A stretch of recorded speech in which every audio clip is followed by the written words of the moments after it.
ప్రణాళిక నెరవేర్చేంత వరకు ఈ అపాయము నీకు రానివ్వడు.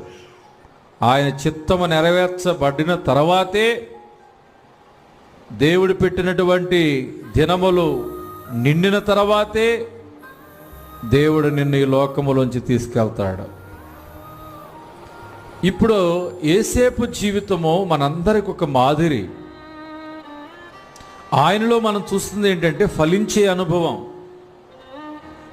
దీనదశలో నుంచి అభివృద్ధిలోనికి వచ్చాడు. అవమానించబడిన వాడు ఘనపరచబడ్డాడు. తన తలరాత తల క్రింద అయిపోయినప్పుడు తలరాతని దేవుడు మార్చాడు. ఆశలన్నీ అడియాశలైపోయినప్పుడు ఊహకందని గొప్ప కార్యాలు చేశాడు. ఆయన నమ్మదగిన దేవుడని నిరూపించుకున్నాడు యేసేపు పట్ల. దేవుని ప్రియ సంగమా,